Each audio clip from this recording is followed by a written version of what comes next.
I've always had this desire to not be average. That's actually my biggest fear, and that's what drives me every day. Mm. Even when I was a little kid, I was disgusted to see how people live their typical lives. And I'm not even referring to the 9 to 5 job, but you see people on television. I saw a statistic of 4 hours every day. To me, that was something that I just got disgusting at. When I Mm. would watch sports, and I still do, right? I'm a big sports guy. I would just hate that I'm just watching. I'm not doing anything with myself.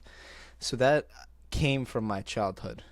But in terms of taking that next step forward and diverting all my attention towards self-improvement, that came after my senior year at high school, the Okay. summer coming into college.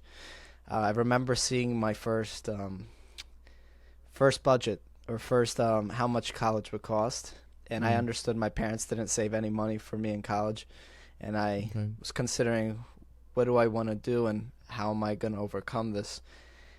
And I realized partying and drinking was not something that I wanted to do, and I wanted to get ahead of everybody. My always philosophy is, if best time to plant a tree was 10 years ago. Second best time is now. It's So that now, was yeah. my mindset coming in, just doing it now. Why wait the 4 years? Why, especially if I knew drinking wasn't for me, Mm. why do that? That's Yeah, kind of the absolutely. first step, and then I got introduced to the Bros Think Big podcast, and then that kind of Yeah. changed everything. And how did that happen? Because I heard that uh, Michael, a previous guest, only joined it later on. How did you guys come around to start this podcast? Man, I wish I could tell you in detail how it started, but I know it. So funny thing is, Sadula and Georgie, right? They're the other two besides my brother and Mm. Mike. We've been going to the same gym, and this is before the podcast starts, for 3 months probably. And I Okay. don't know if you know this feeling in the gym when you just look at somebody you don't know, you kind of just give them like this death stare. Like, you don't hate the person, but it's like there's like mutual beef in the gym. Yeah. Like, all right, Yeah, you yeah, look like good. competition. I'm Yeah. trying to exactly, exactly. So for the first 3 months, none of us said a word to each other until Mm. Sadula said something to Sasha, and then Georgie, he said something like, "Damn, nice bench." I was like, "Oh, thanks." I was like, "What's your name?" I'll start from there. 2 weeks, three, maybe a month later, we're all really close, and I think Sadula brought the attention to us. He said, "Guys, why don't we start a podcast?" Everybody in the back of their head says, "Yeah, I've wanted to start a Yeah. podcast back," Yeah, but absolutely.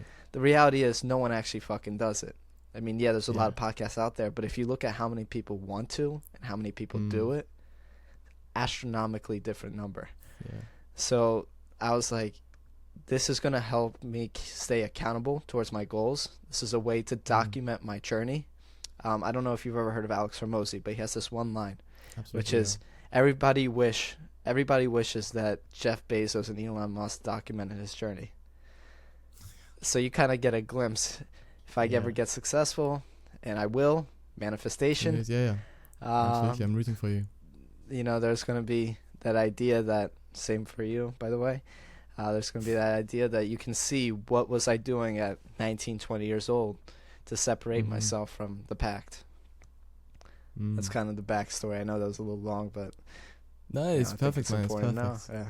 Yeah, yeah. Yeah, I'm actually impressed because when it comes to doing a podcast by yourself or two people, it's way easier than to coordinate a whole group of 4 or 5 friends to meet up every Sunday for a whole year. Ah. So honestly, man, I respect it. It's just amazing to see, man. And obviously, I said it before with Michael. I absolutely enjoy your podcast, and it's very insightful. Thank So you. keep it up, man. Keep it up. Well, I gotta give yourself your own kudos, man. We have 4 different people separating the work. You got one person doing all the Yeah. work, man. That's it's Yeah, difficult. I'm hoping to try and outsource it at some points, but I think it's a bit too early to do that. But yeah, I mean, I love the journey, so for me, it's not work. It's just just having fun. Yeah, Just having literally, fun. literally. Can you share a significant turning point or like a fuck this moment or realization in your Fuck, self-improvement fuck journey this where event. yeah, Fuck fuck this this event event, is yeah, what I exactly. call it. I think my first one started, and I'll kind of go on a little story here. Another one. Oh, go ahead. This was, I believe, sophomore year of high school, and at this point in my life, I never had any mental health issues. In fact, I actually went on record, and I regret this to my heart. Some girl was very depressed, and I told her depression isn't real, straight in her face. I was like, stop it. You know, because I just full-heartedly didn't believe that people even feel sad. You know, of course, we had our sad moments, but it wasn't until sophomore year that I found a girl that I really liked for the first time, like that first love, I guess you can call it. And what happened with her is I liked her for 6 months, every single month getting more and more. And that entire 6 months, she led me on. We never dated. And I'd argue that's extremely worse than if we were to date, because what made me feel is, you know, there's this very special person in my life that I keep thinking about all the time, and that person doesn't even like me back. Like, just think about how you look at yourself when that happens. Yeah, that's deep. So I do have like in my eyes only of Snapchat, like stuff I sent me.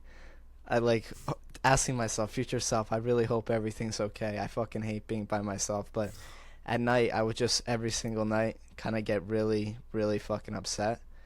Of course that kind of happens, and especially because I didn't believe it. I wasn't like, the problem was I was blinded by it to the degree. I was very blinded. And it wasn't until one day where she met this guy a week before, and we were talking all the time. It's just she didn't like me. That's the straight up fact. And she hung out with this guy, and I found out he kissed her, and they only knew each other for a week. And I told myself, I was there for 6 months. This person comes in for a week. I just got really mad. That's brutal. And that actually, brutal. It was brutal. It was brutal. I had a rough year that time with women, but I think that was an extremely big learning curve, and that kind of that was my first fuck this event in terms of I don't want to feel this way.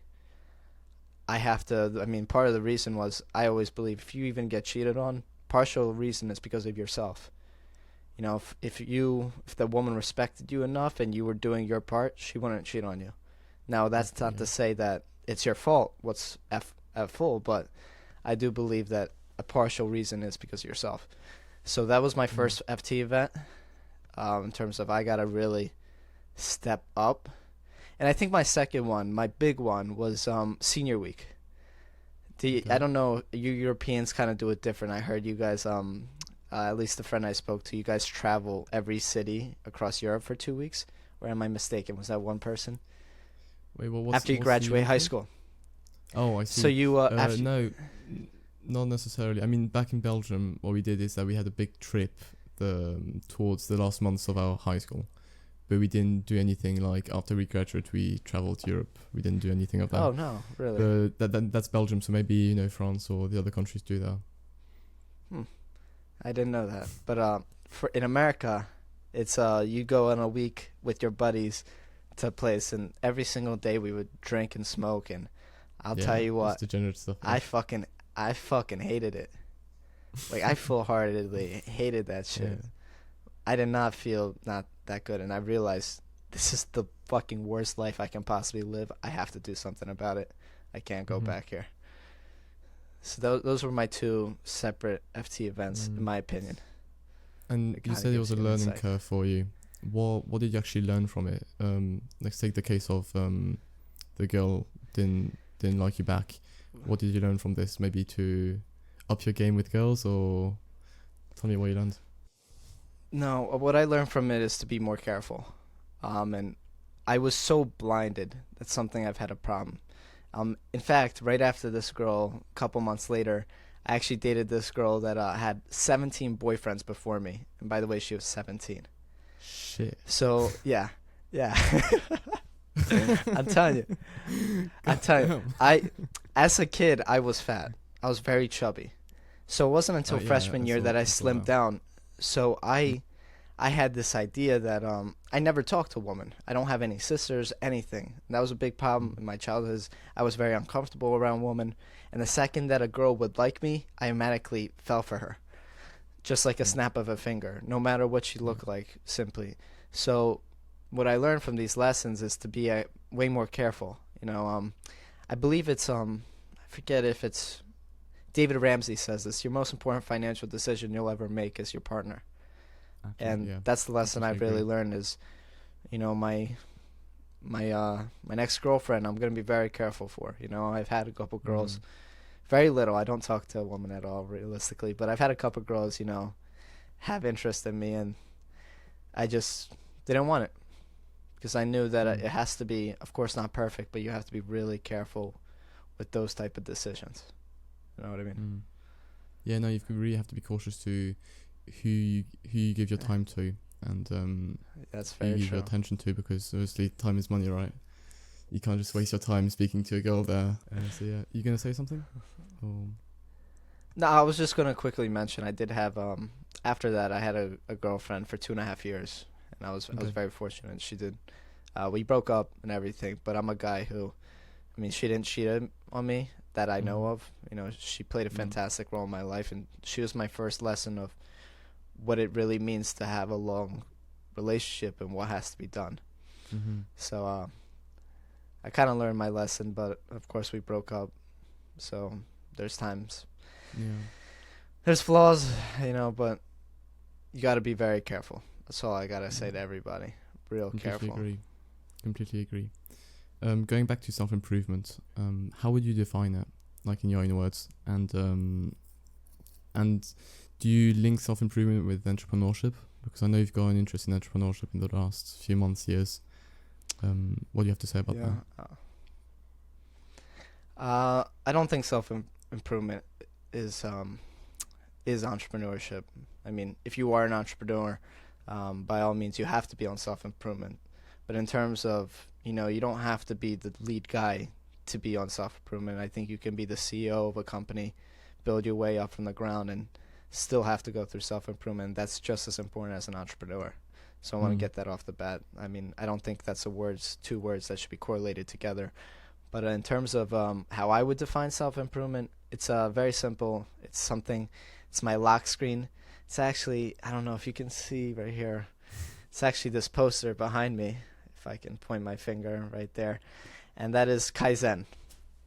Self improvement to me is defined as is the concept, the philosophy of improving 1% every day, even if it's taking a step back. And what I mean by Mm. that is we're all going to have days where we're going to fucking feel like shit. But if you continue to push forward and you continue to, in the best way possible, just keep going at it at different directions despite failing, that's self-improvement. Mm.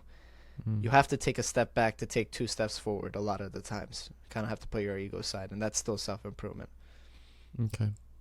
And how would you differentiate between genuine self-improvement and the pursuit of perfectionism? Because I mean, it joins the concept of like self-acceptance and the desire to constantly improve. Like, when is enough? Or is that the beauty of self-improvement? Is that it's never enough, and you always thrive towards an excellence you can't reach, which makes you improve even more every day. That is a good. I That's- never actually. You got me there. You got me there. But I mean, I think that's a problem we all face every day. Is when is enough? Trying to define that, and I've come to realization, for me at least, is there is no set enough. Because the second I get what is enough, I will continue to push to the next goal. So it's this balance of feeling that sense of achievement in the moment that you achieve such a difficult goal, but then continuing to strive forward because that's what got you where you are, having this desire to strive forward. And I mean, no one in the history of mankind has ever done anything special if they were complacent.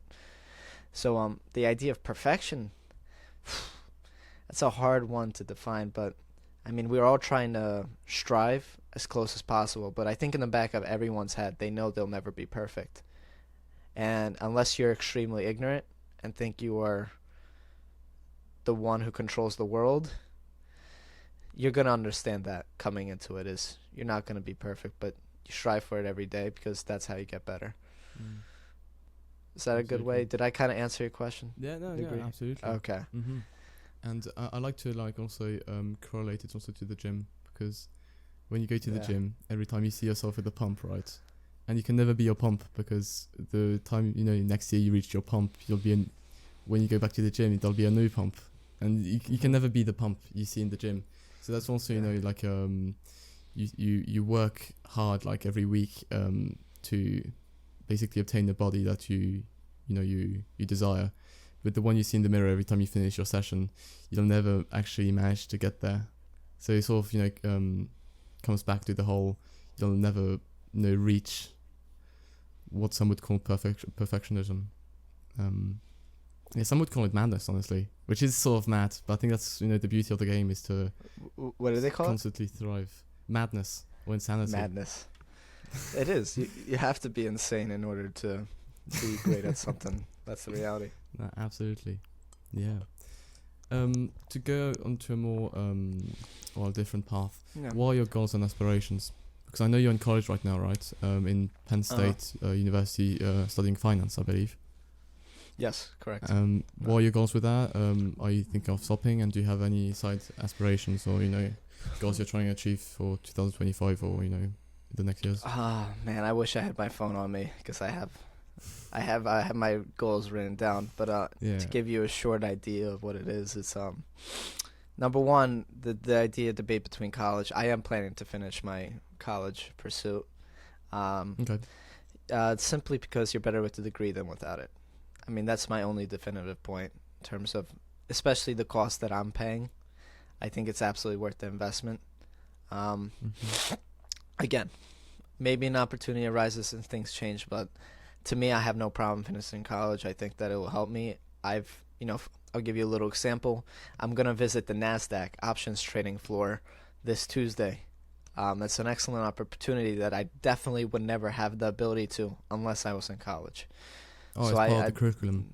It's just the teacher invited us, and that's something that cool. myself probably couldn't get myself into.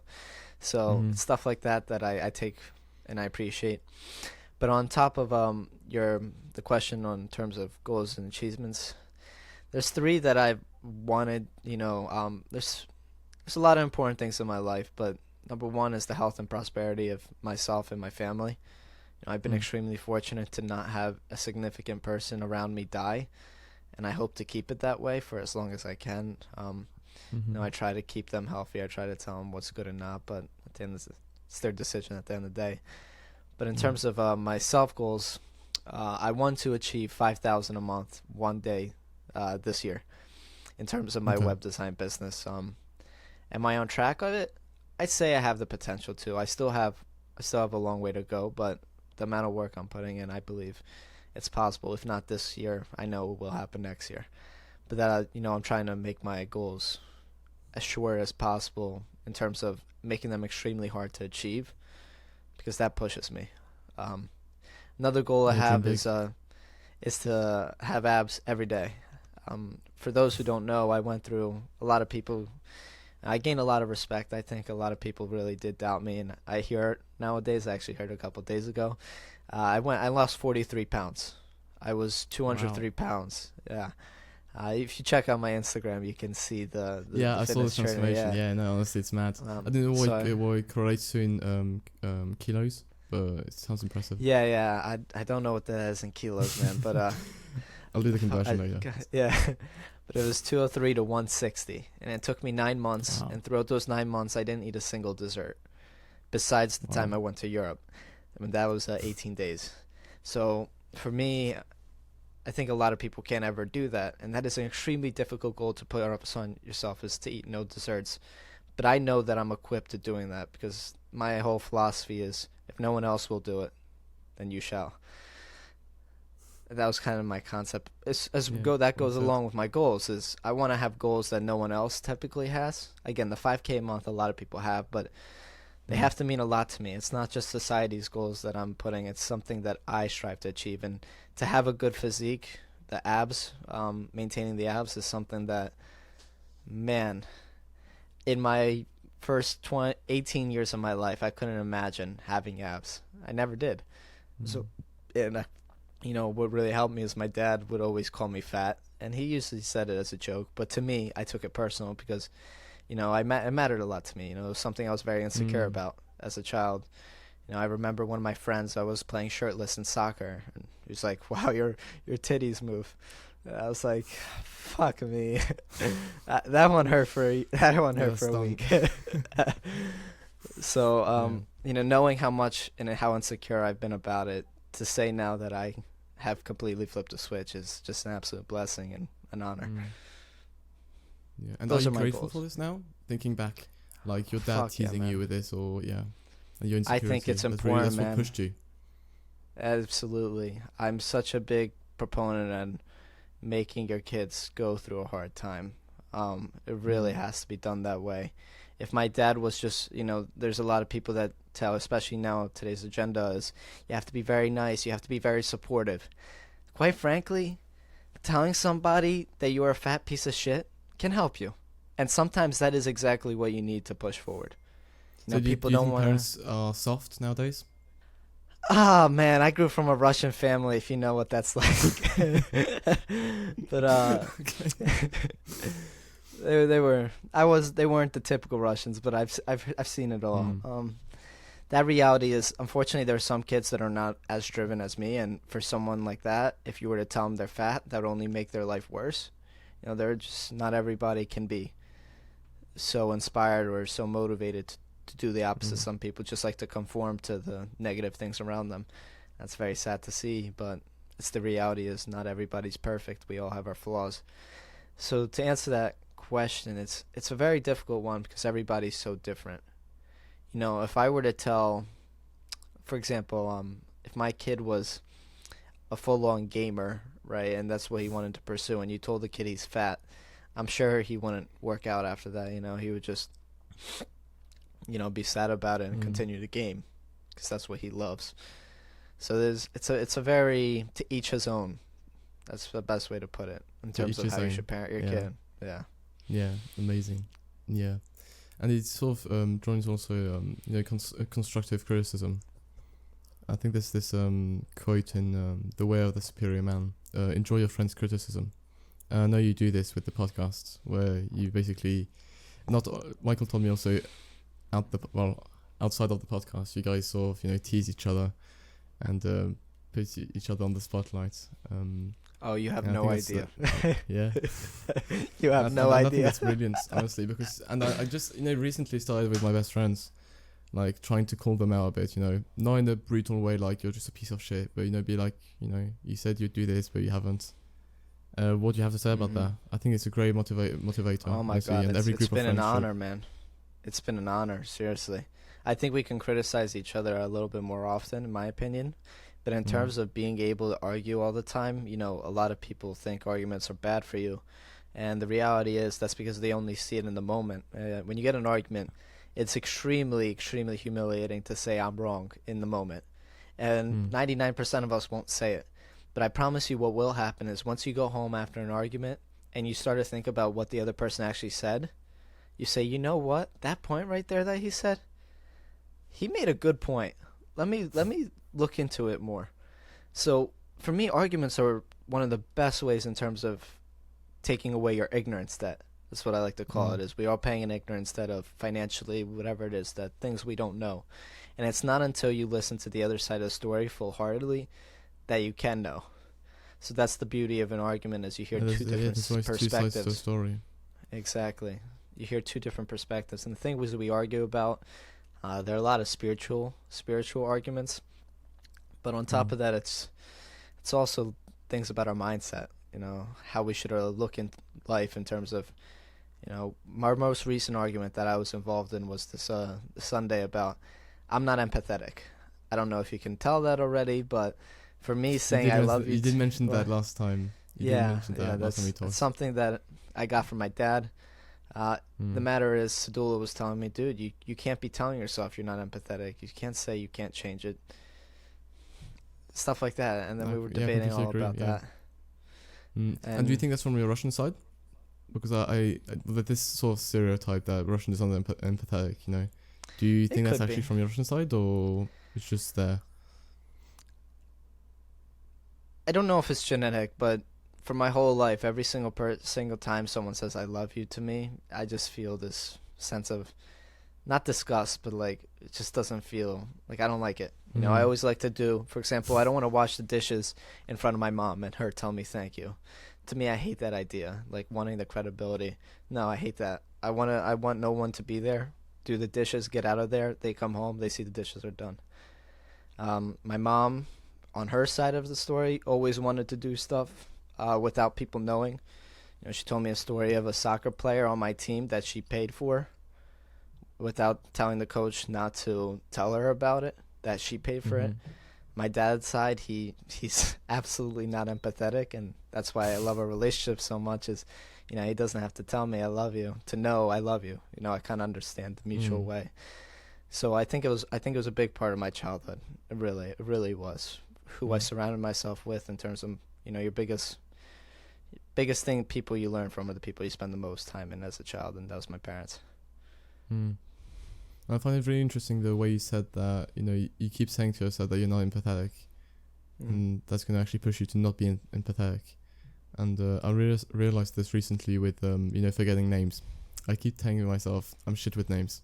But the fact that I keep saying that, like I'm shit with names, I'm going to be shit with names, right? It's just you're pushing this belief onto yourself, and you're not going to do anything to make it better. So, yeah, you just, you know, putting on yourself limiting beliefs that just, sort of block you. That was the whole argument. Is these self-limiting beliefs. And I'll tell you what, I mean, the more I thought about it, again, I don't know my answer yet, but I thought about it. At first I said I wish I was empathetic. Like, me saying I don't want to be empathetic is a sign of a flaw, but I don't think it is a flaw. At least, I mean, of course, would it be a great asset to, yes, but we can't be perfect at everything. That's the reality of it. And it's not the idea of it being a self-limited belief, but understanding that it's something that, you know, I'm not great at, and therefore the person, my partner, that I'm going to choose should be great at it to combat it. Does that make sense? Yeah. Surrounding my or my team, for example, if I had a team, the first hire I'm going to do is probably a woman that's extremely empathetic to kind of go co together. So what benefits do you see in being empathetic? What benefits? I think there's a sign of more human connection. You know, really. Here's the thing: is I think my mom and my dad, because they know me so well, know that I love them. But if it was to come down to a stranger, and they would never hear me say something like, I'll say you did a great job and all that, but like, I won't say I love you or anything like that towards them. They might have this idea that, you know, I don't give a shit about them. But in reality, I do. They just might not know about it. That's the benefit of being empathetic, is people know that you care about them. And I hope that I can kind of provide that message without having to tell them single-handedly. And what are the disadvantages then? Of being empathetic? I don't think there are disadvantages of being empathetic. I mean, I think it's the only superpower a human man can have. My opinion. Maybe empathy is not the right word, but in terms of caring about others, I think that's the only the only superpower a human being will ever have is being able to read others, being able to read what they're going to think about. I mean, there's a story that inspired me. If you haven't ever heard of it, it's called, the guy's name is Ernest Shackleton, if I'm correct. Don't quote me on that. But he was on a cruise ship. He was on a cruise ship, but he was on a journey, a sail journey, that was going to last for a while, and he was going to do something that no one has ever done in terms of sail. And what happened is his boat got stuck. And for the next 6 months on the boat, it was just his crew and him, probably thinking they were going to die. And before I tell you what he did, what happened is they got stuck on the ice. They had to get off the boat. They had to go from rafts to an island. They had to leave, and it was a crew of 26 people. 20 of them behind. 6 people went to go to another island to rescue them, and all successfully. All 26 people managed to survive. Now, if you ever put yourself in that perspective, you don't have a phone. You're stuck in the middle of the ocean for 6 months. Imagine your mentality going into that. Imagine how fucking bummed out you are. What the fuck is the point of doing anything anymore? You know, it's like they probably thought they were gonna die, and they had every reason to. For 6 months straight, they had no hope. You know, they had small glimmer of hope. So how did not one person manage to commit suicide or, you know, just jump off the boat? Not one person. And that was all to Ernest Shackleton. And one superpower he had is he literally was able to read everyone's minds. And what I mean by that is he could see which people are more egotistical, and for those that needed more attention, he gave them more attention. And on top of that, he put them in a higher bracket to make them feel special. There's another guy that was simply not doing the work that he was supposed to do. So what did Shackleton do? He understood that. He understood what his problem is. And what he did is he downgraded him, but also made him feel more special by putting him in his tent while making him do less work. It was those little psychological tricks. And in terms of keeping the people's spirits up, he invented new games every week. And it was that story to me that was like, you have 26 people, not one person died for 6 months, simply because this guy knew exactly what everybody was thinking and how to keep their spirits up. And to me, that's a superpower. You mentioned earlier that you played soccer for 10 years and it's one of the best things that happened to you. Can you dive deeper into that? Yeah. Oh my God. I recommend everybody, please play a sport when you're young. Do some sort of competition, especially if you are a man, because in this world, in this day and era, it's so fucking easy to be great because no one wants to compete. You know, so there's this flaw, in my opinion, right? This is going to be a little wild take here, but I think you should compete against others. At the end of the day, your only competition is yourself. That's correct. But by all means, if you get motivated when you see somebody else across the room doing your weight and he's going to push you to do 2 more reps in the gym without knowing and being egotistical that you're going to hurt yourself, you should absolutely do it. Yeah, what I mean by that is it's healthy competition. You have to have that ability to not let your ego pass you. But the idea of playing a sport is, as a young age, you kind of understand what it's like, number one, to be on a team. Again, this is for soccer, not every sport like tennis, but you have a coach. You have a mentor, for example, for tennis. But you get to have a team around you. You get to learn what it's like to be inside a team. And then number 2 is, at the end of the day, you got to realize there are going to be people that are working harder than you. And you won't know that unless you're playing against other people. And you have to realize you're going to have to take it up a notch. Having other people around you and having competition kind of gives you an idea of what it takes to be great. Because if you heard what Ronaldo does long before, if you learn what Ronaldo does at a young age and then you decide to pursue it, oh man, you're scary. You're scary. I'll tell you what, for the first 10 years of my life playing soccer, I thought I was the best soccer player in the world. And then I found out about Ronaldo and what he does, and I was like, oh my God, I'm doing nothing. Like, there's levels to this shit.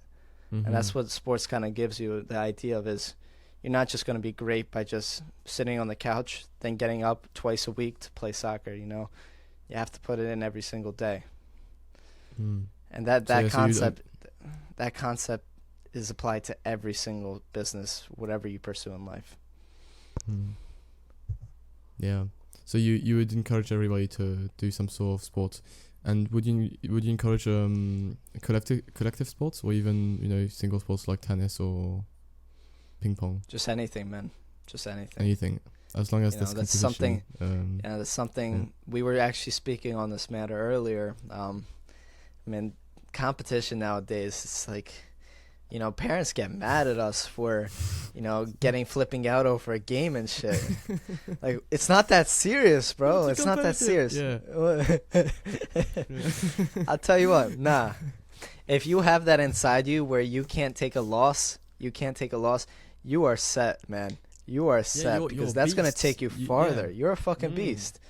You're a fucking beast. You're not going to lose if you take it serious. Even the smallest things, like, I'm trying to think of something. For example, Sadula can do a handstand right now. There's a part of me right now that just wants to fucking just beat him at it. Yeah. Just wants to beat him at it. I just want to. Yeah, no, I think that's it's funny how parents or even your entourage or even schools oppress competition. With participation trophies. Yeah. Like, everybody's a winner. Shut the fuck up. God. Nah, I won. Like, bro, come on. Honestly, what's scary though is that once you get into this whole participation trophies and you start awarding everyone the same way, excluding who put in more effort, you're just in this system where those that put more effort aren't rewarded, or they are rewarded the same way as people that don't put that effort or like no effort at all. And obviously that's nonsense. This might be the stupidest thing in mankind. I'll put it that way. Honestly. Yeah, no, Like, yeah, I so, mean, we got, ha- yeah, have you seen what communism does? For God's sake. I mean, my parents lived in Russia during communism. I mean, Yeah. what's the point of doing anything if you're going to be exactly. rewarded the same way as anything? But I wanted to Yeah. mention this quick story as a little child, and I wanted to Please. cover it. So I would actually get a toy, right? My mom loved buying me toys, but when it came to soccer, I wouldn't get a toy when I won. I got a toy when I lost and didn't cry. That's when I got cries. That's how big of a sore loser I was, and that's how competitive I was. As a Wow. child, I did not get a trophy when I won. Only when I lost and did not cry. And I'll tell you what, it was very rare. It was very freaking rare.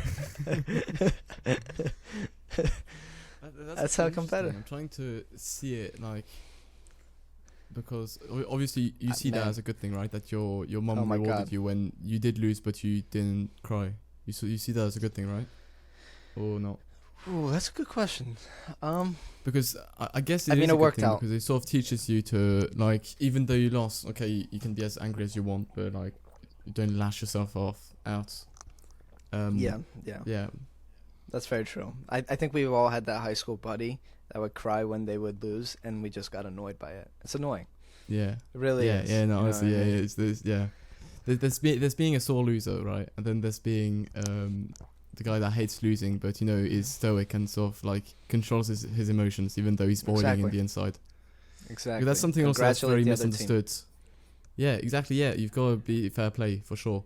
But that's something that's very misunderstood too in the realm of masculinity, right? Is that people think being masculine is like, oh, no emotions, blah blah blah. No, it's controlling your emotions. It's keeping them inside, and because what happens if you unleash your emotions? You get fucking school shooters and rapists. I mean, that's what happens when you don't control your emotions and your pulsions, right?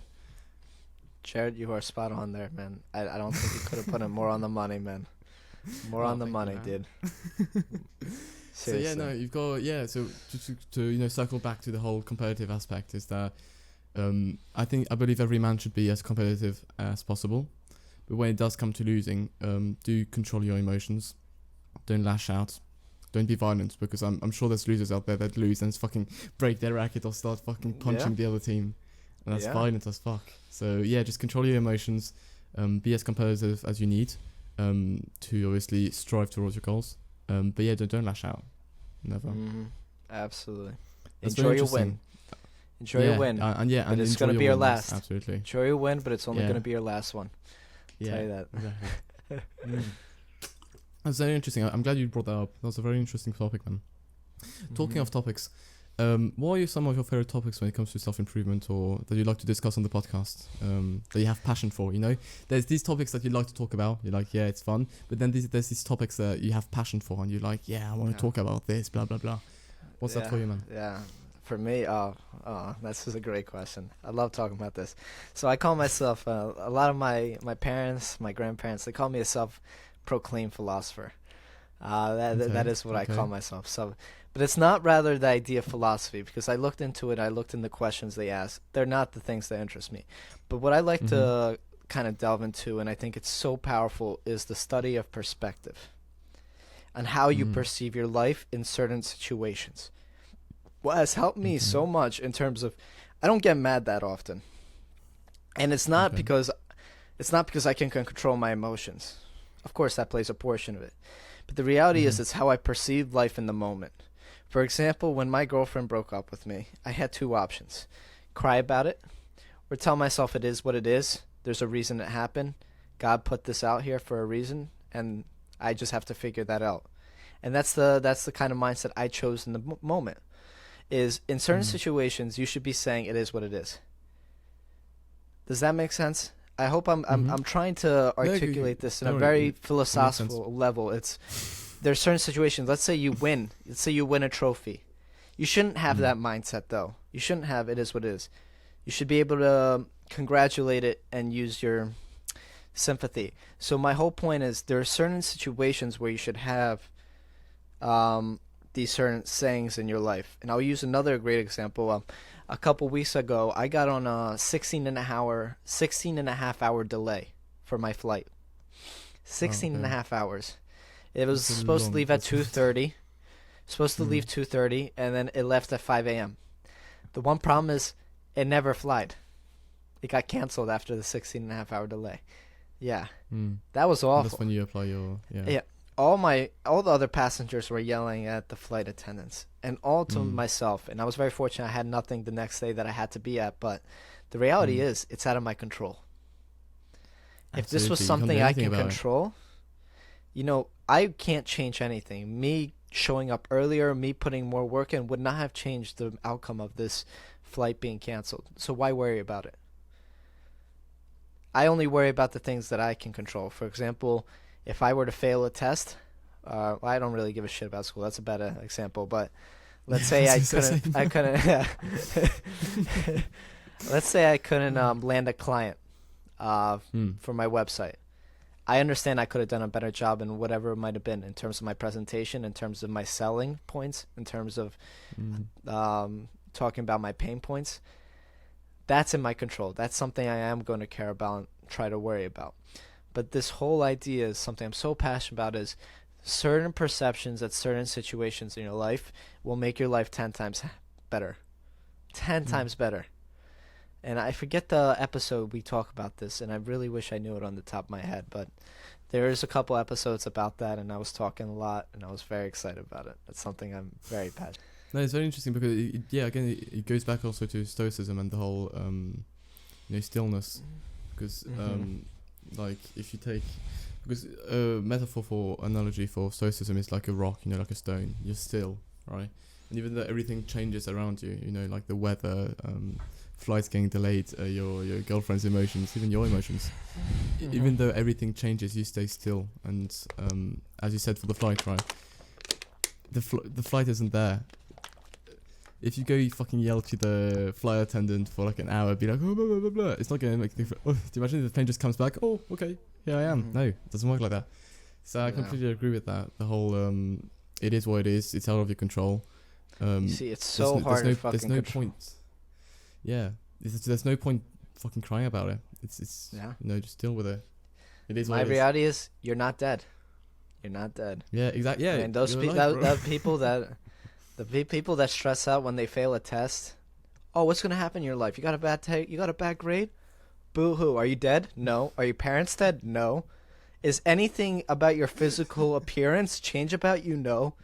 So the only thing is, you have a letter on a piece of paper that says F, and that's why you care so much. Yeah. That's the reality of it. Yeah. It was a bit extreme, but yeah, I get the message. But you have to Yeah, it's to look at it in extreme personas. I'll tell you what, you have to look at it that way. Because it's true. That's how I make my point clear. That's how I make my point clear. Exactly. It's funny because one of my best friends, the guy's, great personality. He's a great guy. The only I think flaw I'd find at this guy is that when he'd fail a test, it would ruin his whole day or his whole week. God damn. Like especially I don't know why it was always in German. Like he'd always like fucking fail like a German test or even an exam, bro. Yeah. You could not speak to him. He'd be in this mood. I was like, bro, it's a test. Chill. You'll do better next time. Revise. That's something you can control. Revise. But right now you failed. Deal with it. It's fine, man. As you said, your life. Are your parents dead? No. Yeah. Get the fuck up. Let's go. Do you know why? Yeah, Do you know why he cared so much?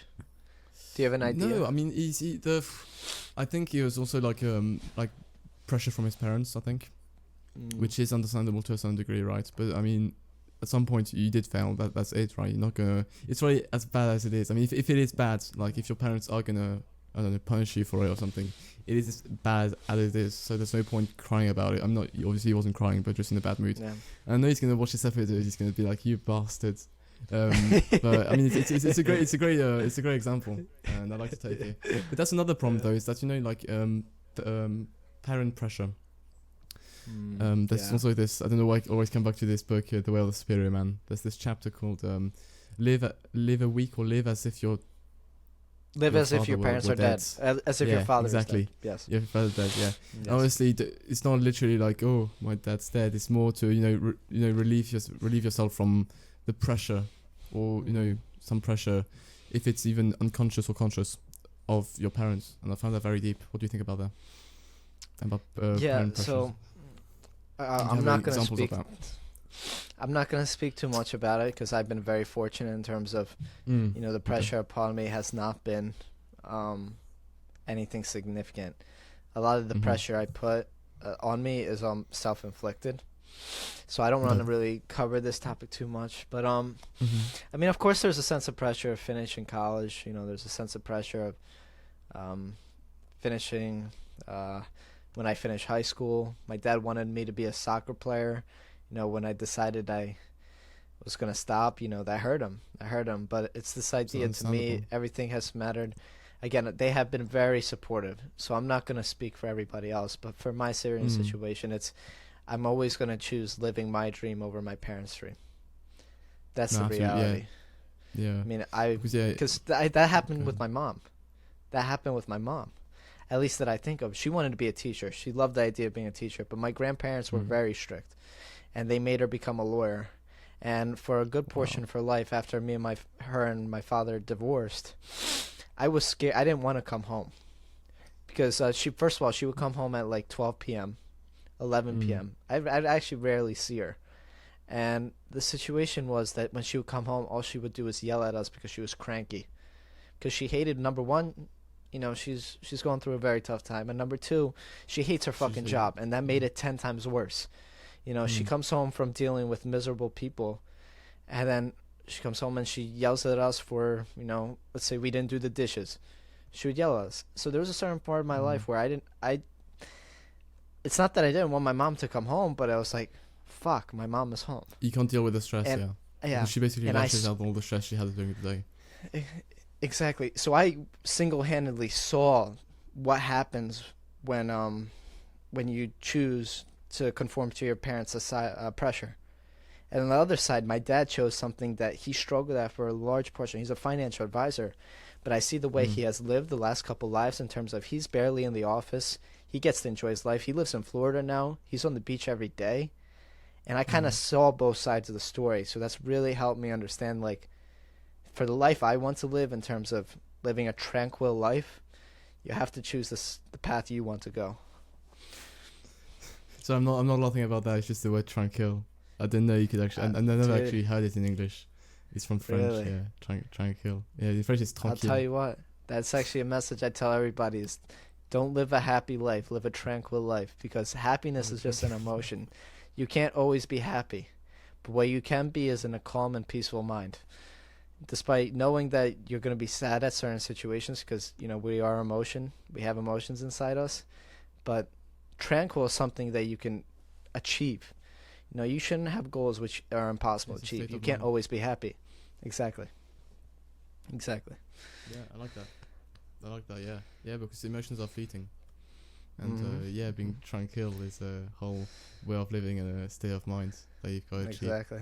Yeah, I love it, man. Exactly. That's well said. Well said, Josh. I know, that's something I'm trying to tell everybody, man. Because you're going to get very bummed out. You're going to get sad and say, why am I not living a happy life? But you are. You're just happy more often than sad. That's what you want to achieve. People don't see it that way. Because people have this conception of like they want to always be happy, but then that's hedonistic, right? They just want to be happy, happy. But you can't, right? And I think I can't remember who mentioned it. Maybe it was Michael. He said life is meant to feel every emotion, as deep as you can, and God gave you those emotions for a reason. I mean, if you didn't need these emotions, it would just give you happiness, and that's it. All right, you'd always be happy, like, oh yes, I don't know. But then happiness wouldn't even feel good. And, exactly, because it's just a constant state of happiness, and it's a state of like just normality. Exactly. Well said. Exactly. This is going well. All right. Now I wanted to dive into something to a bit more personal. Is your routine? So I don't know if you actually have a routine. I know some people don't actually like routines. If I take the case of Alex Hormozy, he's a cyborg. Like he doesn't. I mean, he did back then, but like even now, he just doesn't meditate. He doesn't journal, read, or he doesn't do any of the stuff. He doesn't do his bed, or even routines. Man just works. But in your case, what's a day in the life of Josh looks like? So funny to say, Hormozy is my biggest mentor. You know, there's nobody I Really? listen more. Right now, actually, I have. Okay. If I walked across the room, there's 100 million offers and 100 million leads, which I'm reading right now. His 2 books. I listen to his podcast. I love what he says in terms of Did you what. did you join his school community? No, I have not. No, I have not. I actually don't know why. I just keep seeing it on the advertisements, and I just kind of push it away. Yeah, I see it everywhere at the moment. What? You I see recommend it it? everywhere at the moment. No, I see it everywhere at the moment. Oh, really? Yeah. He's a phenomenal advertiser. But Yeah. in terms of my routine, the thing is for him is he loves working. That's the thing is, you know, you have mentors, but that doesn't mean you have to do everything they do. And Absolutely, to yeah. a certain degree, we should all be working as much as we can to have the highest level of success possible and increasing your probability of doing so. But to me, it's not that I enjoy, you know, taking care of my body and living a healthy life. Like, for example, something I'm not a big fan of Hermosi is his meals. He's in phenomenal shape, but if you see the things that he's promoting in terms apparently, of he's apparently his size is shit. it's diet is shit. But he has a good physique, but that's not the life I want to live. You know what I mean? That's my personal thing. You have to make your own opinions on certain situations. But in terms of, sorry, I'm not answering the question. But I start off, I used to, right? So I have a lower back injury for 8 months now. Okay. And I took a what month happened? off the gym. Supposedly it's a lower back strain, and I just never took care of it. I just kept going to the gym, trying to push past it. So I took a month off. I just came back this Monday. Again, you won't really know what that is, but a couple days ago, for our viewers' perspective. And so once I took that break, what I used to do is I would do a 4-minute plank every day, or not a 4-minute. I would do a plank every morning. And I recommended that upon everybody. And I recommend that upon you as well. In terms of starting your day with something that you don't want to do. Because there was not a single day I woke up. But yeah, plank is a good idea. I do push-ups, I stretch, and I do a plank. The thing why I recommend it so much is... Doesn't Sadula do that too? Sadula got it from me, actually. Really? Sadula got it from me. I told him about that. Yeah. So the reality is, but the biggest part about it is you don't just do the same time every day. Every Monday, you increase the time by 5 seconds. You have to make it every Monday, or whatever day you want to choose, but I'm just using Monday as my standard. Because if you were to do a 3-minute plank for the next 2 months, and you just did 3 minutes, at the end of it, you're not fucking growing. Like, the whole point of all this shit is to grow. And you don't grow if you do the same time. So you have to make yourself a priority every single Monday, or whatever day of the week it is. You have to increase it by 5 seconds. So when I started doing my planks, I don't recall how far back it was, but I think I started at 2 minutes and 45 seconds. I finished with 4 minutes and 5 seconds. Like, to kind of give you an idea of constantly pushing forward. And that wouldn't have happened unless I told myself every day, once a week, you have to increase it 5 seconds. I don't care what's happening with you. But why I recommend that you can extrapolate that for everything. Exactly. It's the whole idea of being complacent. Whole idea. But on top of that, I do another thing I recommend upon everybody is I do a gratitude journal. Like I said, my life, it's hard for me to express my gratitude towards people because I don't want to. So what I do is in this gratitude journal, I write 3 things every single day, first thing in the morning, not first thing, but after I shower. 3 things I'm grateful for the day happened before. Whatever it might be. Whether it was a conversation I had with somebody, whether it was my stepdad cooking dinner for me, you know, he's a big cook, and it's not unless I use this gratitude journal to really appreciate what he's doing for me. 'Cause, you know, we expect the normal stuff, you know. For example, I'm grateful that I'm able to walk. Like, you don't contemplate these things because it's so normal. Exactly. I'm a guy who has allergies. So I'm only grateful. The only thing I'm only grateful, I'm sure you know exactly what this is like, is when you don't have allergies, you don't think about it. The second you have allergies, it's like, fuck, man. Absolutely. Like, I hated it. I missed it. Exactly. So in my gratitude journal. Just like hay fever? Or? Pollen. I don't know what you're... Yeah, so hay fever, yeah. Pollen. Okay. Yeah. So for me, it's writing that stuff in that gratitude journal has helped me just in my everyday life. Just think about it. I was going on a walk with my dogs and it was beautiful weather, and I was just like, I can breathe normally. This is awesome. This is fucking awesome. And it wouldn't be possible if I didn't have this gratitude journal. So those are the two things I recommend: is challenge yourself first thing in the morning. For me, fitness is very important to me. So that would be a plank for me. Whether it's, you have a business, that's your main priority, doing something first thing that you don't want to do, whether it's answering your emails. Hey, basically eating the frog. Exactly. I'm a big proponent of those two things. But that's my morning routine. A little glimpse of my later routine. I love going to the library. I think we all have distractions at home. You live in a dorm, but for me, I have dogs. I have, my mom, my stepdad coming in and out, my brother. So being able to go to the library. Noise, yeah. Going, and you have your bed. You have your bed a couple steps away. So it's like, you don't want that type of distraction around you. So going to the library has helped me a lot in terms of being more productive. That's really my routine, really. And working out every day. And at least you work out every day? Yes, every day. Okay. This year I've missed a lot, obviously my back, but the year before I missed 5 workouts throughout the entire 365 days, to give you an idea of how little I skipped. Man. Yeah. And those 5 workouts were wow. sick. Were sick days. Yeah. Were sick days. Damn. You just figure it out. I'm a man on a mission. Yeah, clearly, man. Damn, respect it. To the whole 1% more, or it's basically a compound effect. Just basically, compound effect basically, and just adding weight obviously when it comes to the plank, it's seconds, which is sort of like adding weight in a sense.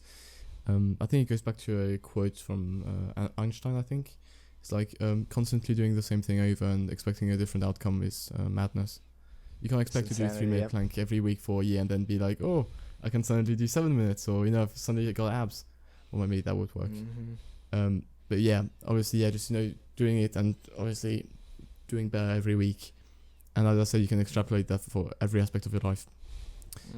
Either it's reading, you read 1 more page every week, or if it's going a run, you add like a kilometer every week, or whatever metric you use in the US. Miles. miles. Yeah.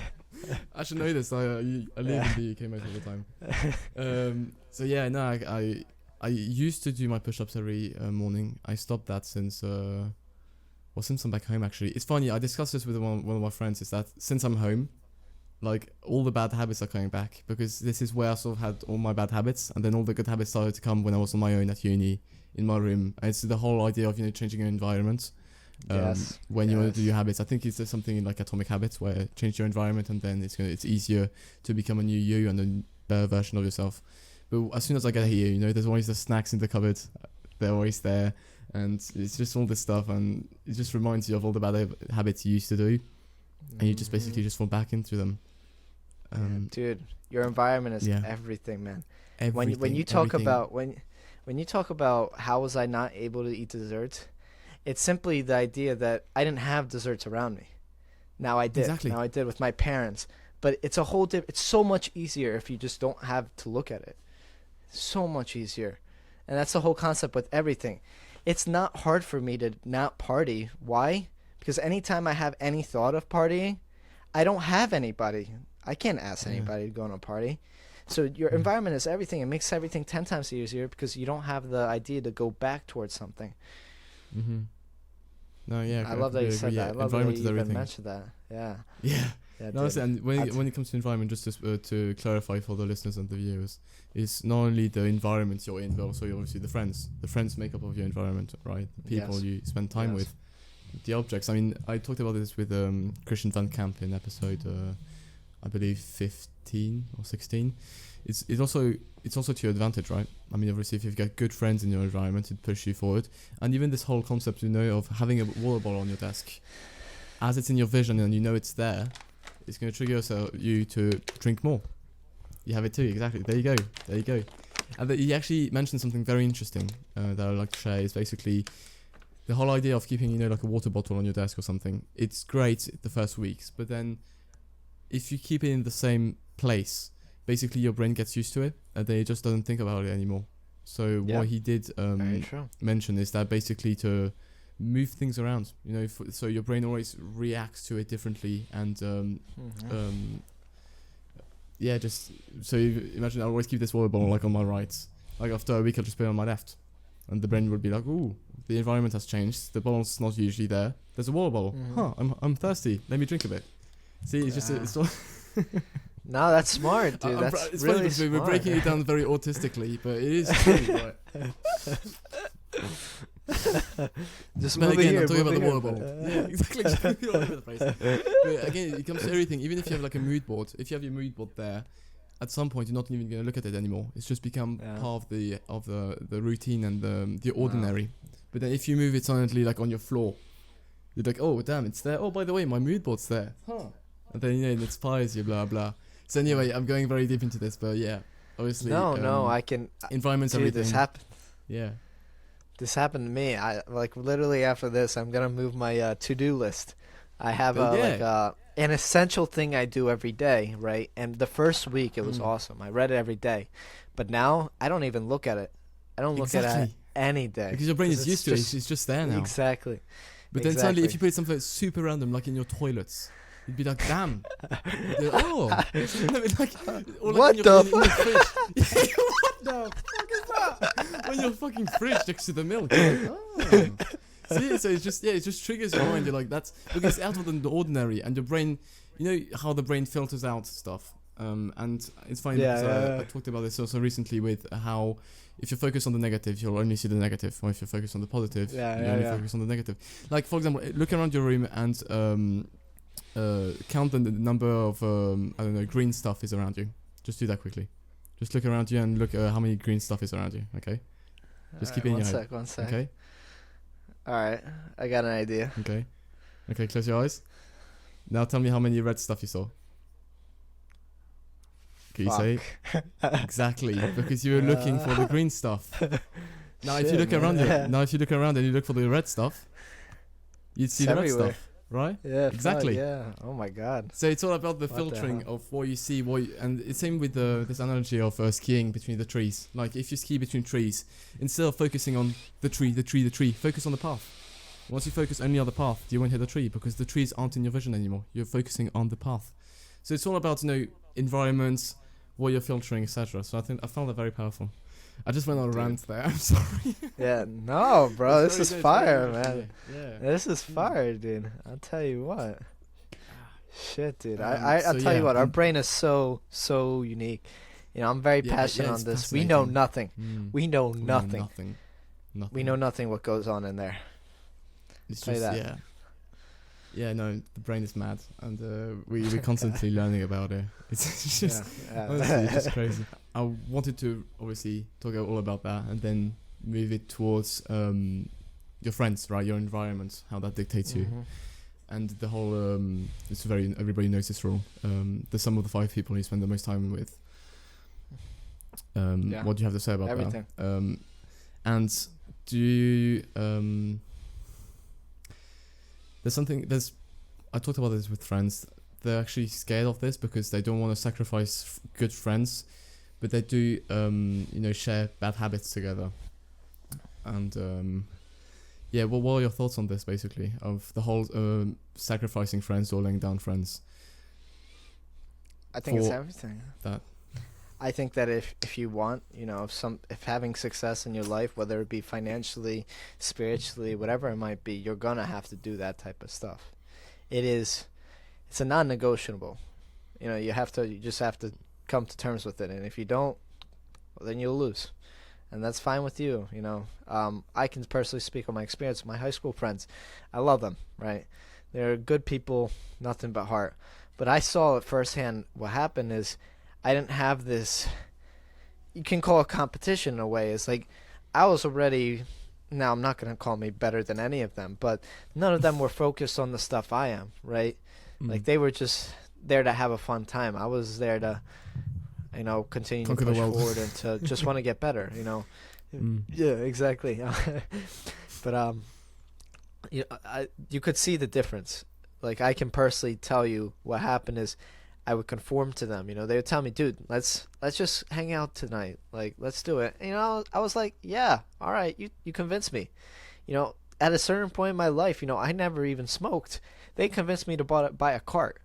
Now, I threw out this cart, like 3 weeks later, right? But the fact that I even bought one would not have happened unless it was the friend. It was only my friends. So, and I saw the whole switch when I started the podcast and the people I started to hang out with. Number one, I have my gym family. I love my gym family. That's why I'm such an advocate of going to the gym, is every single person in there is trying to better their physique. And they have this crippling hate of their body at the moment. And you guys all share that connection together. There's nothing but mutual respect. Even if you don't like somebody in the gym because they're loud or rousy, you have that mutual respect that he's at least in there. So my whole point around this is, the second I started hanging out with my podcast guys, it's now the conversations we're talking about are not about woman. You want to get hammered tonight. The conversations are, why are we on this life? What will shortcut our very deep, very sick. Why? What do we need to do to become more successful? More talks about what I'm personally passionate about, and the difference is everything. And that's to say, who knows? Maybe these friends aren't with me in 5 years. Hopefully that's not the case, but you never know what's going to happen. But reality is, I'm going to make new friends that are. I'm just as I continue to level up, I'm going to find people that are higher than me, and I'm gonna be attracted to them because they're gonna get me closer to where I want to be. For example, none of the podcast guys financially are successful, in the measure of my measure of success. So how I see it is, eventually what it seems like is I'm gonna have to find a really close friend that is financially successful to learn about what he did, or what are the insights of how that happened. And that's the reality of it. And that's not to say anything bad about my friends. They can absolutely achieve financial success, and I hope they will, and I believe they will. But at this moment, I'm going to have to find someone levels ahead of me to kind of speak on that situation. Does that make sense? No, absolutely. Hopefully I made that clear. No, it was very clear. I'm just trying to... Because that's I think that's one of the very few points that I'm sort of... I don't completely agree with. I do agree with the sense of, let me hear it. Surround yourself with obviously better people, but when it comes to friends you've made for years, right? The whole idea of replacing them for someone better, is that really the value of friendship? Because I feel I don't know. Obviously I understand what you're saying, right? But I do feel like if I relate to my friends of high school, they're not complete degenerates, right? And a lot of them, with all my heart, they're my brothers. I've known them for fuck know how long. Some for 13 years. God damn. And the whole and the whole idea of not ditching them, but putting them on the side, and then making friends with someone in this only interest of trying to get knowledge and wisdom from them. I don't know. I just feel it's wrong. Do you see what? I don't know if you have something to say about that. No, you're right. I made my message unclear then. I apologize. I'm not saying to replace those previous friends, but to kind of divert your attention to finding new people as well, and not being disclosed. Is what I kind of... I'll give you an example. This Sunday, I'm going to go to a park. I'm a big fan of nature, because guess what? That's not human made. That is just a work of art created by whatever might have happened. I think that's beautiful.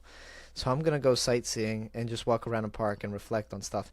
But I actually decided I'm going to invite my high school friends that I don't really talk to that often, but they were still a huge part of my life, and they were a great pleasure to be around with. Yeah. Are they the people? I don't know if I'll always be with, but they're still the people that played a part in my life into becoming who I am, and I can't be more grateful for them.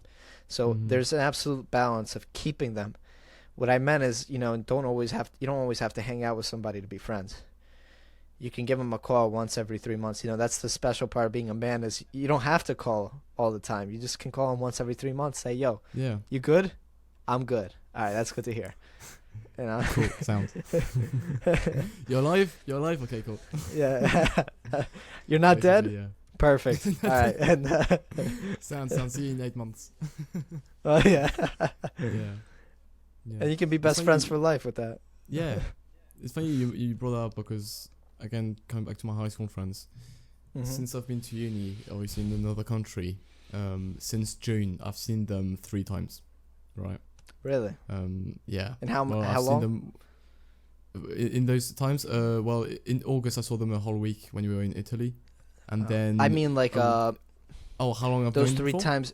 No, those 3 years. I mean, those 3 times in the span of a year, in the span of 2 years. It's since June, so almost Since. 10 months.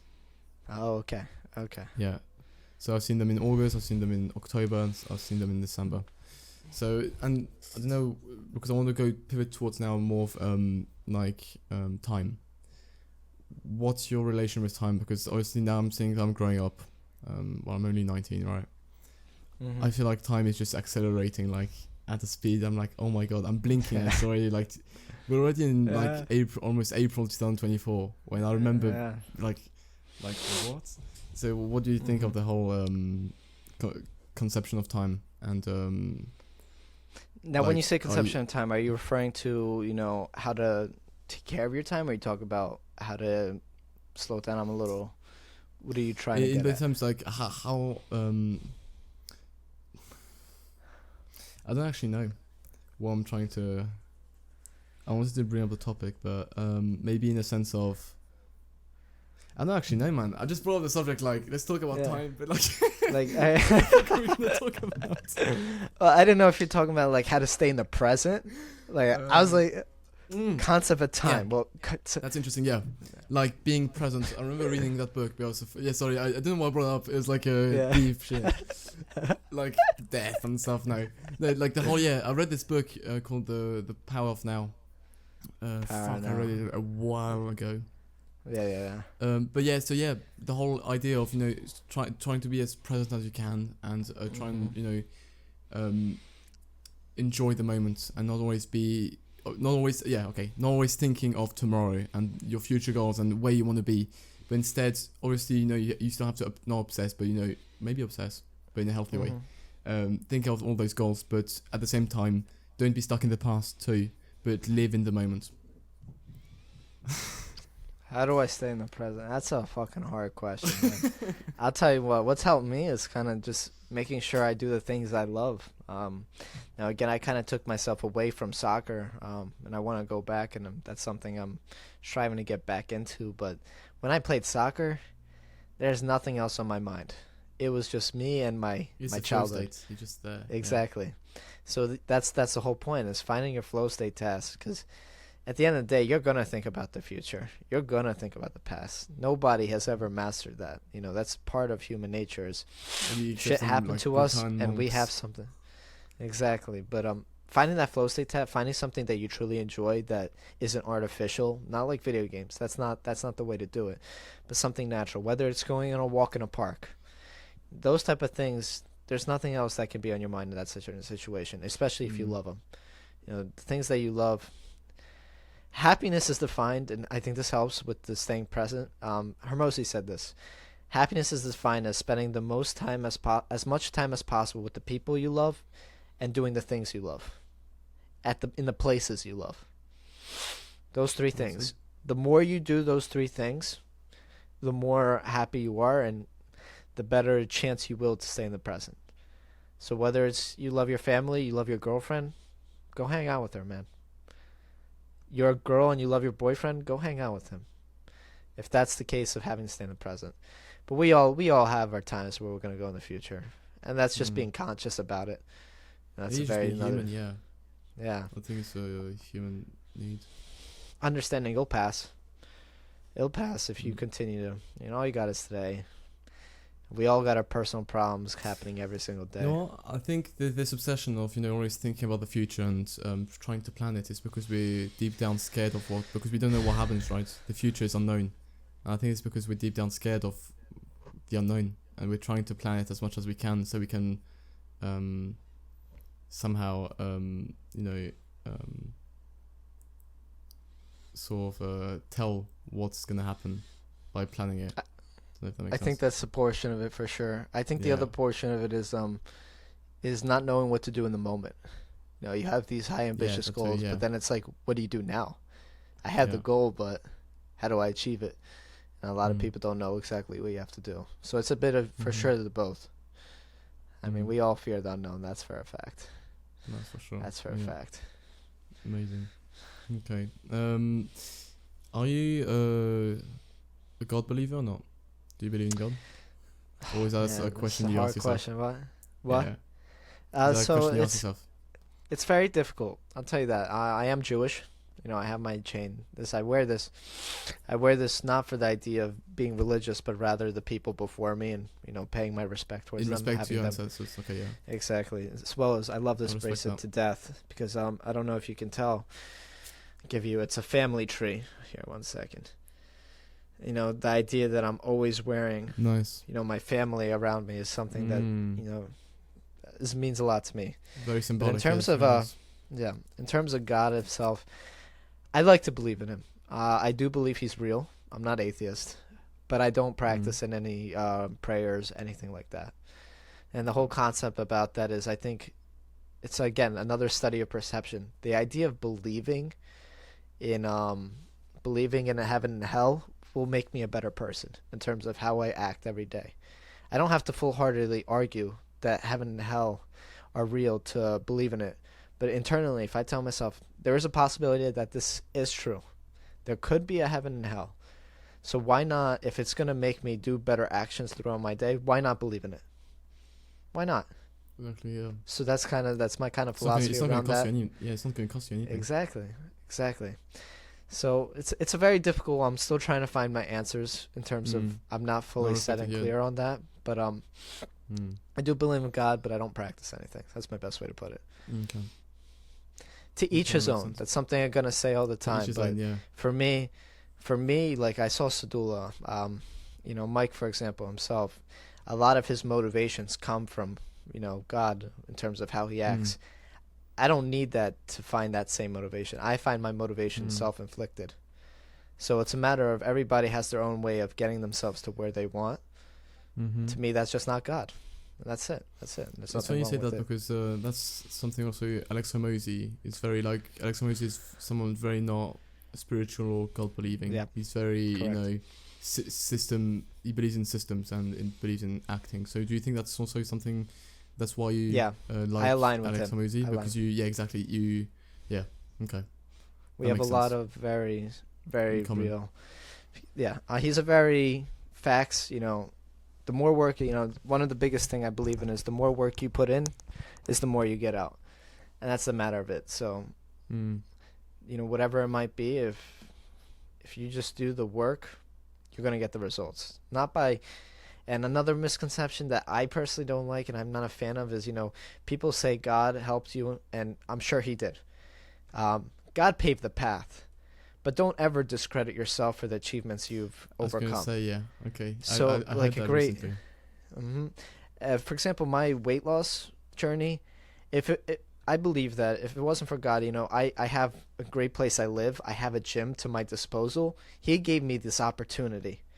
But then people end up saying God did it for them. No. Don't ever downgrade yourself. You're the one that did Exactly. the hard work. Don't ever downgrade yourself, no matter what it might be.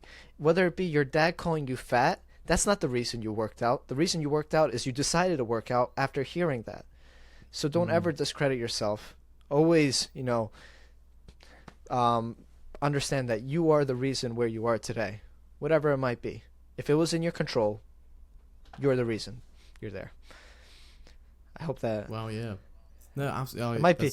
That might be a highly debatable one. So a lot of people might not like it, but that's my opinion. No, I that's my completely fucking agree. opinion. It's funny because it relates to.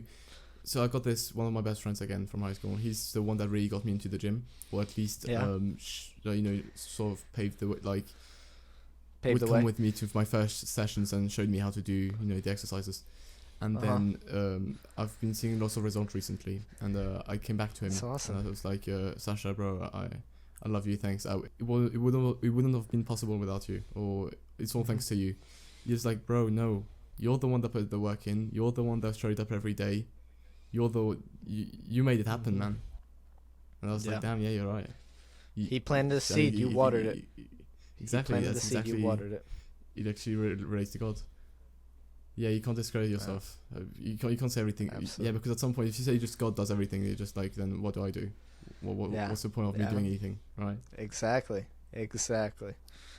Pinpoint. Completely Spot agree. on. I It's like like bingo. I feel like we're playing bingo right now, and by the time you've already hit 4 numbers. You already hit 4 numbers. You got one last one. I'm gonna try and hit it. When it comes to self-improvement, what Yeah. advice I like to sort of end off. It's not the end yet, don't worry. But I like to end off these episodes with advice you could give to the listeners on what advice you would give to anyone that wants to start the self-improvement journey, or if they're lost. And because you can, what's the saying? You can take the horse to the water, but you can't force it to drink, or something like that, right?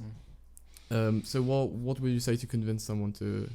Okay, let me rephrase that. Easily. What would No, you I say know to the answer. convince I know someone the into answer. self-improvement, and what would you say to someone that wants to start self-improvement? Ooh, to convince. Okay. So I got 2 so questions the in one. convince one. Stop it the by whichever convince you one. want. Ooh, the convince one. Again, I'm not a proponent of. I'm not a big advocate of advocating for things I am a big believer in. And I share my opinions, but because it worked for me doesn't mean it worked for you. But I think self-improvement. Is something that everybody. What's the point of living life if you're not healthy? I mean, that's my probably biggest argument point is, if you're gonna do everything you do and at the end of the day have back pain every day and not be able to enjoy your time on this planet that's left, what's the point of it? That's probably my biggest argumentative point. On top of that, why be complacent? Nobody likes that. You're gonna be empty. But in terms of people that say how to start, this is the one that I really am passionate about. Is, man, this is such an easy question, but it's so fucking hard to answer. And that's finding out your why. That's everything to me. It was the idea of finding my purpose. Now, again, my purpose is constantly switching around. But what I did, and a little quick story, is I spent 3 days in the gym, no work, no music. I turned off all the music, and I just, every set, in the midst of it, after my set, asked me, why do I go to school? Why do I love soccer so much? Why do I go to the gym every day? Why do I do a plank every morning? Why do I care so much about my family? And as obvious as these questions are, there is a deeper answer to every single one of them. Why do I go to the gym? A lot of people have this idea that it's for the woman. But it's never been about the woman. It's something deeper. It's that idea that either you don't want to be alone. It's the idea of want to have the comfort of somebody else around you. It could be the idea of just wanting to look better and having that desire to just get better every day. There's something deeper besides, I just want to get woman. And then what happens is, throughout those 3 days, what happened is all my answers interconnected into one. And I was able to find out why I do everything.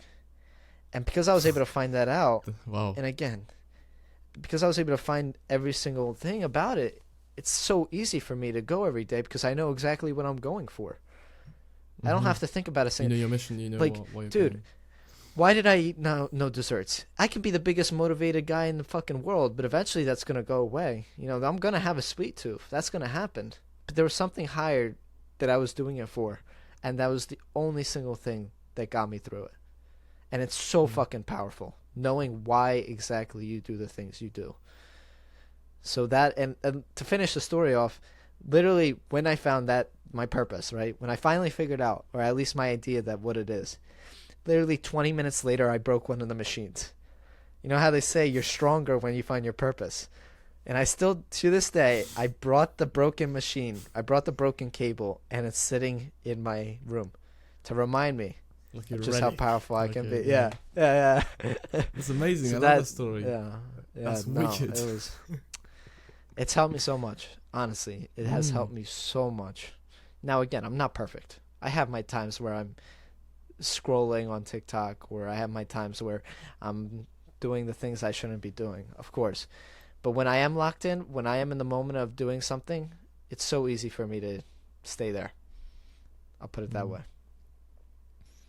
Find your why. That's it. Find your why. Why do you want to start self-improvement? Because there's an answer. You might have to dig deep into your childhood. I believe a lot of our actions and our thoughts and what we believe in comes from our childhood. And that was something I had to go is delve into my childhood. And I'll tell you what, it was awful. Going back through your childhood traumas and everything, shit makes me sad. Like, it made me sad, but it's so important to figure out why you do certain things. It wasn't, it was so hard for me to figure out why I cared so much about women until I looked into my past and it all made clear. I'll use that as an example. A lot of my thoughts are about women, and I just never could understand why. Why do I care so much about this feeling? Now I know. And it wasn't without knowing why I did it. Now I see the self-proclaimed philosopher. Yeah. That's an honor, man. Don't call me self-proclaimed. Just call me philosopher, please. It's just philosopher, Josh the philosopher. That's what I'm hoping one day. Someone just calls me a philosopher, not self-proclaimed. You're the philosopher, man. You're the philosopher. And what advice would you give to someone that wants to start... I keep saying That's something that pisses me off. Let me rephrase that. What advice would you give to someone that wants to start entrepreneurship, that wants to take the first step and they're too scared to, act? And is entrepreneurship for everyone? Because I feel like it's a big trend now, Here. It's simply that everybody around you, now this is gonna be another philosophical point. Everybody around you that you care about how they think about you will one day die with you. So if you decide to live your entire life on the judgment of others, when in fact they're gonna die one day and it's all not gonna matter anymore, you want to live that life, that's your choice. But to me, that's kind of helped me understand as I just don't give a shit what people think about me because it doesn't matter. I fail, cool. They're going to die one day. I'm going to die one day. And if I continue to not do what I want to do because some guy is going to care or possibly think about my embarrassment, boo-hoo. I got no problem with screaming on the top of my lungs. I have no problem screaming on the top of my lungs in front of a crowd, which I never could have done before. And simply why? Because they're just going to forget about it. And if they don't, they eventually will because they'll be dead. Like that sounds sad. That sounds dark, but it's true, man. It's so true. Because I think people are just I want one final point. Yeah. No one is actually scared of failing. They're scared of what other people will think of them failing. Everyone knows they have to fail. So you can eliminate, and especially with entrepreneurship, that's the whole idea. So you're gonna fail. They're scared that the parents are going to prove them right that it's not for you. And if that's going to suck you up and that's going to make you live a life that you don't want to live, then, man, you're just going to be on your grave, sitting on your deathbed regretting everything. And to me, that's not a fulfilling life. I hope that isn't for anybody else. No. It's funny because, a lot of people they're just so paranoid and think that it's, they're just the center of the world and everybody's going to remember everything they do. When in reality, everybody have their own life paths. They're all worrying about their own problems, about their own what's going back home, blah blah blah. So same. I wouldn't have any problem. Like I remember going to London with my cousin back in January, and I'd be like completely because she's so she's like awkward in public. Like she hates being stared at or introvert. You know what I mean? It's not introverted either. No. Anyway, she's just whatever. So she'd hate to have people looking at her. She hates taking pictures in public because she just feels stupid. And just for fun, I'd just like fucking in the middle of like the tube, I'd just fall over in front of everyone, make a scene like and she'd be like, stop. I'm like, who gives a fuck? Who gives a fuck? They're all busy, going to work and some shit, bro. I can like, fake a fucking panic attack in front of everyone and just start yelling. Well, you have to have some respect for others, right? I'm not gonna start jumping on everyone. Of course, yeah. But yeah, a lot of people are just so self-conscious and self-conscious, maybe that's a word. Anyway, and same because I did a couple of public speaking in the past. And it's the same, like speaking in front of a crowd is always very difficult. But when you just think about it, you're just like, I'm there, man. There's no point of stressing. And especially if you're passionate about your subject, you just talk. There's no... But I think being extroverted helps. Are you extroverted? I think you said you were extroverted. Yeah. I'm not as extroverted as I thought I was, but I'm an extrovert. That's funny. That's what I thought too. Like, I always thought I was like this hyper extrovert, but I'm starting to realize I'm more of a A bit of both. Ambivert, I think it's Yeah. called. Like, I like my alone time. I value it. Yes. I value it a lot. But then when I'm in a crowd, I can speak with everyone and anybody. And I don't give a fuck. Like, I'm just there and I love it. So it's a bit of both. Are you It are is, you like that? honestly, I don't know. Yeah, exactly what it is. I took up on a sales job. I sell windows. I go to like festivals and Mhm. I have like one of my own tents, and I thought it would be so easy for me. I can talk to anybody, but I'll tell you what, no, no. I mean, if someone Really? opens a discussion with me, I can talk with them for however long I want. But in terms of approaching somebody, it's not something I want Oh, to yeah? pursue. Yeah. So. Oh no, I'm pretty easy with that. I can just go to anyone and be like, yo, what's up? Really? What's up, dog? Just Yeah. start speaking nonsense, bro. You're more extroverted than me, You got- man. Yes. So yeah, I think honestly, man, I think that's a wrap up. We absolutely love the conversation. It's been a blessing, man. It's been a blessing. Yeah, I love the topics we talked about. Yeah. Because I try to try to have different topics to talk about when you compare it to my previous guests. Because when it comes to self improvement, it can become very repetitive, right? You always talk about correct. doing the good habits and blah blah blah. But I think we delved into very interesting topics, right? We got a lot. Discussed I'm sure I'm probably the most philosophical guest you had in terms of process. Oh my god! I'm sure if I ever get like a philosopher on, I'll be. Do you know Josh the philosopher? Who? Bro, he's big in Philadelphia, bro. Not Philadelphia, but Pennsylvania. Fucking hell. No, Philadelphia. So yeah. Philadelphia. Oh, Philadelphia. It is Philadelphia. I thought Yeah. Pennsylvania. Philadelphia. Yeah. Anyway, Josh, it was an honor. Thank you so much for coming on. This Let's is on my let's stay in gratitude contact, journal. man. Yeah. Absolutely. This is on my Same. gratitude tomorrow. Yeah. And as I said to Michael, I'd hope to come to the States at some point. Where we Dude, could you're do coming a on. You're roasting coming on the pig. podcast, bro. You're coming on the podcast. ASAP. We're collaborating. ASAP. ASAP, dude. The second I sure, see, man. I'm going to Philly. All right, booked. Yeah, hopefully it happens in the next years, man. It'd be great. It'd be, Have you it'd be been to amazing. America? Have you been to America? I have Ever? once in October 2018, New York. So wow. It's like the typical thing, yeah. And I think we did a road trip up to Canada, Montreal, I think it was. Sure. Montreal. Yeah, that's very interesting. Yeah. Yeah, Montreal. Yeah, Yeah. blah, blah. Yeah. Anyway, thank you, Josh the philosopher. And yeah, let's stay in contact, man. Yeah, let's do it, man. Let's do it. It's been a blessing, bro. It's been a blessing. I hope you have a great day, and I continue to hope your podcast continues to grow. And you know how it works. More work man, you put keep in, the the more you grind, get keep out. the grinds. I'm Yeah. rooting for you too, man. Same for you, man. Oh Same wait, for you. before I end off, where can we find you? Do you have socials? Oh, yeah. I'm not a big social media guy in terms of best way to get in touch with me is my Instagram, which is Josh_NIKO Nico12. I also have I don't really know if I have anything else that I really. I mean, I have a TikTok. I don't post on it. Don't get in contact with me there. And then Instagram is good. yeah, just DM me. Just DM me on Instagram if you got anything Sounds to say. Or And Wanna do you have links to your website business? If you want me to link it down so below? actually, or- oh man, I'm about to start doing my own portfolio website. Yeah, I actually didn't Okay. mention we didn't even cover about any guys. If you need a website, yeah. again, I'm actually I'm actually Good. overbooked right now, so this is like a blessing. Damn.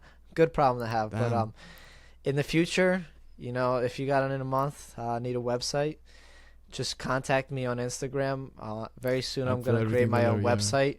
I'll probably link the website in the comments of this. Who knows? Yeah, just but just Yeah. send it to me when you've got it. I'll just put it in. I'll pop it Yeah, into the note absolutely. show notes. Absolutely. Sounds good, man. Absolutely. All right, it's been a pleasure, bro.